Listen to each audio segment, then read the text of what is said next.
નમસ્તે, હું જેની ઠુમર. તાજેતરમાં વડગામના ધારાસભ્ય જિગ્નેશ મેવાણી દ્વારા જે પોલીસના પટ્ટા ઉતારી નાખવામાં આવશે એ નિવેદનના વિરોધમાં અત્યારે પોલીસ પરિવારના સભ્યો, ઘણા બધા ગ્રામજનો અને ગુજરાતીઓ રસ્તા ઉપર ઉતર્યા છે. પૂર્વ આઈપીએસ ઓફિસરો, રિટાયર્ડ અધિકારીઓ, આ બધા જ જિગ્નેશ મેવાણીના સ્ટેટમેન્ટના વિરોધમાં ઉતર્યા છે. હું આપના માધ્યમથી પૂછવા માંગુ છું કે 3 વર્ષ પહેલા હીરાભાઈ સોલંકી કે જે રાજુલાના ધારાસભ્ય છે, એમણે પણ પોલીસને ચીમકી આપી હતી અને બોલીને ગયા હતા કે અહીંથી તમને ધમકી આપીને જાઉં છું કે તમારા પટ્ટા ઉતરી જશે. ત્યારે આ બધા ક્યાં હતા એ આપના માધ્યમથી પૂછવા માંગુ છું. પોલીસને એટલું બધું લાગી આવે છે, ખુદ હર્ષ સંઘવીને કે જે ગૃહમંત્રી છે ગુજરાત રાજ્યના અને નાયબ મુખ્યમંત્રી છે, એમને પણ એટલું બધું લાગી આવે છે. તો હું પૂછવા માંગુ છું કે જ્યારે ગુજરાતમાં આટલો બધો દારૂ વેચાય છે ત્યારે તમને કેમ નથી લાગી આવતું? આટલા બધા પોલીસવાળા છે, એમને કેમ લાગી નથી આવતું કે અમે લોકો દારૂબંધીના નામે આટલો બધો ગુજરાતની જનતા સાથે તોડ કરીએ છીએ? ત્યારે તમને કેમ નથી લાગી આવતું એ આપના માધ્યમથી પૂછું છું. તમે જે વિરોધ કરાવો છો, જ્યારે આમ આદમી પાર્ટી હોય, કોંગ્રેસ પાર્ટી હોય, વિપક્ષના નેતાઓ હોય એ સવાલ પૂછે ત્યારે તમામ લોકોને કે જે ભારતીય જનતા પાર્ટી સાથે જોડાયેલા છે, જે સરકારી તંત્ર સાથે જોડાયેલા છે, ત્યારે તમને લાગી આવે છે. પણ આ જ વાક્યો જ્યારે ભારતીય જનતા પાર્ટીના આગેવાનો બોલે છે ત્યારે તમને નથી લાગી આવતું. ત્યારે તો તમે સામેથી પટ્ટા ઉતારીને કાઢવાની તૈયારી બતાવો છો. આ તમારી નપુસંકતા સાબિત કરી આપે છે કે તમને સાચું સાંભળવું પોસાતું નથી. તમારા પટ્ટા ઉતારી નાખવાની ધમકી આપી શેના આધારે આપી? ગુજરાતમાં આટલો બધો દારૂ વેચાય છે, મળે છે, શોષણ થાય છે, આટલા બધા અપબનાવો, અપમૃત્યુના કિસ્સાઓ બને છે, ત્યારે તમને નથી લાગી આવતું.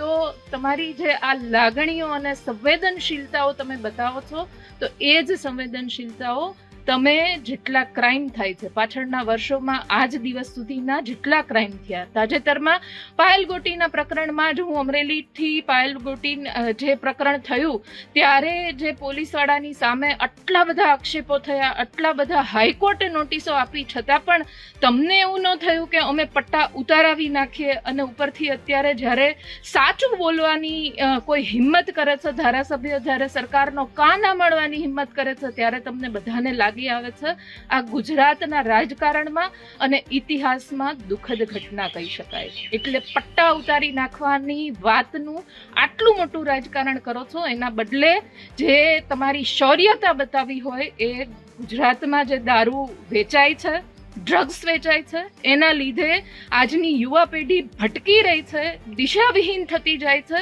એમાં તમારી સંવેદનશીલતા બતાવો તો મને લાગે છે કે તમે સાચી આગેવાની કરી કહેવાય. બાકી આવી બધી વાતમાં તમે વિરોધ કરાવીને એક ધારાસભ્યને, એક આગેવાનને, એક ગુજરાતના યુવાનને બોલતો બંધ કરીને બીજા બધાને જે સંદેશો પાઠવવા માંગો છો એ સંદેશો પાઠવવાના બદલે તમારી શૌર્યતા, આ બધી જ વાતો જેટલા ક્રાઇમ થાય છે અને પકડીને ક્રાઇમ કરનારા લોકોને પકડીને હપ્તાઓ બંધ કરીને પોલીસવાળાઓ રક્ષકની બદલે જ્યારે કોઈ એક યુવાનને હેલ્મેટ નથી પહેર્યું ને રોકે છે ત્યારે એ રક્ષકની પણ ભક્ષકના સ્વરૂપે એ યુવાન જોતો થયો છે આજની પેઢીનો.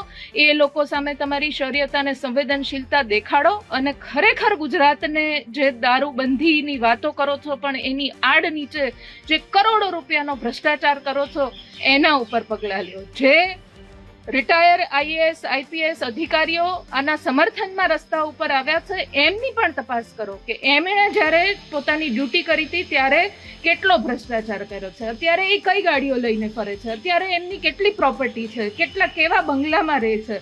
આવી બધી વાતોને વિરોધો કરીને તમે કોઈની ગુજરાતની જનતાની લાગણીઓ જીતી નહીં શકો. ઉલટાની તમારા ઉપર ફિટકાર વરસશે.